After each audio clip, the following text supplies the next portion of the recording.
नमस्कार, मैं हूं रत्ना और आप देख रहे हैं सी न्यूज़ भारत। आइए रुक करते इस खबर की ओर। उत्तराखंड सरकार द्वारा 1 जुलाई 2026 से मदरसा बोर्ड को समाप्त कर उसकी जगह उत्तराखंड राज्य अल्पसंख्यक शिक्षा प्राधिकरण लागू करने के फैसले पर प्रदेश में प्रतिक्रियाएं सामने आने लगी हैं। इस निर्णय का स्वागत करते हुए उत्तराखंड वक्फ बोर्ड के अध्यक्ष शादाब शम्स ने मुख्यमंत्री पुष्कर सिंह धामी की सराहना की है। शादाब शम्स ने कहा कि ये फैसला मुस्लिम बच्चों के भविष्य को ध्यान में रखते हुए लिया गया महत्वपूर्ण कदम है। उनका कहना है कि मौजूदा व्यवस्था में मदरसा बोर्ड की डिग्री को सीमित मान्यता मिलने के कारण विद्यार्थियों को आगे की पढ़ाई में कठिनाइयों का सामना करना पड़ता था। उन्होंने दावा किया कि कई छात्रों को उच्च कक्षाओं में प्रवेश से जुड़ी समस्याएं आती थी। उन्होंने कहा कि नई व्यवस्था के तहत वन नेशन वन एजुकेशन की अवधारणा के अनुरूप मदरसों में पढ़ने वाले छात्र अब उत्तराखंड बोर्ड के पाठ्यक्रम के साथ शिक्षा प्राप्त कर सकेंगे। उनके अनुसार धार्मिक शिक्षा के साथ साथ एनसीईआरटी आधारित पाठ्यक्रम से छात्रों को व्यापक शैक्षिक अवसर और संविधान लोकतांत्रिक मूल्यों की बेहतर समझ मिलेगी। शादाब शम्स ने यह भी कहा कि नई शिक्षा व्यवस्था से मदरसों में अध्ययनरत बच्चों को मुख्य धारा की शिक्षा से जोड़ने में मदद मिलेगी और उनके आगे की पढ़ाई करियर के अधिक अवसर उपलब्ध हो सकेंगे। हालांकि इस फैसले को लेकर विभिन्न पक्षों की प्रतिक्रियाएं सामने आने की संभावना बनी हुई है।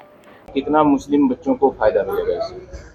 सबसे पहले तो युवा मुख्यमंत्री को बधाई और धन्यवाद कि उन्होंने मदरसा बोर्ड को समाप्त किया। मदरसा बोर्ड मुस्लिम मदरसों के बच्चों के लिए भी नासूर बन गया था। वो डिग्री जिसकी समकक्षता नहीं थी, वो डिग्री जिसकी कोई वैल्यू नहीं थी। क्या कोई माँ बाप ऐसे बच्चों को ऐसे स्कूल में पढ़ाएंगे जिसकी समकक्षता ना हो, और वो 8th कर ले 9th में कहीं एडमिशन ना मिले, 10th कर ले तो 11th में कहीं एडमिशन ना मिले? ये बच्चों की भविष्य के साथ खिलवाड़ था। दूसरा, उत्तराखंड के अंदर बच्चों को, जो मदरसे के बच्चे हैं, उनको कहीं ना कहीं शिक्षा का अभाव था।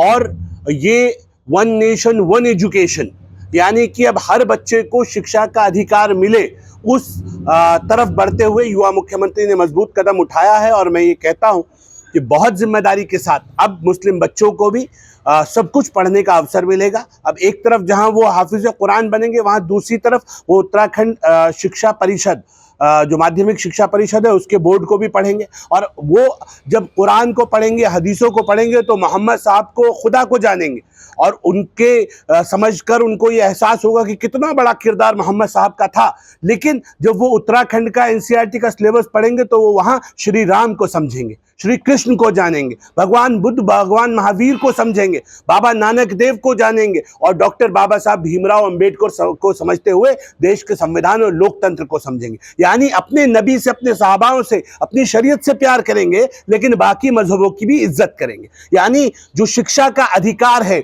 वो जो बच्चे आज तक यतीमों के बच्चे, गरीबों के बच्चे, बेसहारा अनाथ बच्चे जो मदरसों में पढ़ते थे, उनको कहीं ना कहीं ऐसा लगता था कि उनको शिक्षा के अधिकार से वंचित रखा जा रहा है, केवल और केवल एक मजहब तक उन्हें सीमित किया जा रहा है। अब उनको भी खुला आसमान मिलेगा और आसमान में उन्हें खुले पर मिलेंगे। जितना ऊंचा बढ़ना चाहें, जितना ऊंचा उड़ना चाहें, वो उड़ पाएंगे और आपसी सौहार्द बढ़ेगा। ये एक बहुत शानदार कदम है। एक तरफ जहां उत्तराखंड के मुख्यमंत्री ने यूसीसी को लागू करके वन नेशन वन लॉ की एक नजीर खड़ी की, उसी तर्ज पर वन नेशन वन एजुकेशन की ये लाइन खड़ी की गई है। हर बच्चे को शिक्षा का अधिकार मिले, बच्चे पढ़े लिखे और डॉक्टर एपीजे अब्दुल कलाम साहब के रास्ते पर ये मदरसे में पढ़ने वाले बच्चे उनके रास्ते पर आगे बढ़े, राष्ट्रवादी विचारधारा से ओतप्रोत हो और हुब्बुल वतनी मिनल ईमान, हुब्बुल वतनी निफ्सुल ईमान, वतन से मोहब्बत ईमान का एक बड़ा हिस्सा है। इस किरदार की तरफ आगे बढ़ें। और मेरा मानना है कि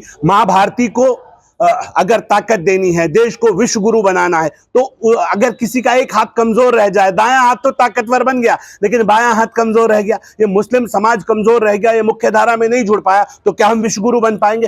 भारत को विश्व गुरु बनाना है, भारत को मुख्य धारा पर इन बच्चों को जोड़ना है, तो वो दिन दूर नहीं होगा कि हम विश्व गुरु भी बनेंगे और भारत अपने कीर्तिमान स्थापित करेगा। मदरसा एक अरबी का शब्द है जिसका हिंदी अनुवाद विद्यालय होता है, इंग्लिश में स्कूल कहते हैं। देश की आजादी से पहले मदरसों के अंदर सारी भाषाएं, सब कुछ पढ़ाया जाता था, लेकिन कुछ षड्यंत्रों के तहत उन्हें केवल एक मजहब तक और एक भाषा तक सीमित किया गया।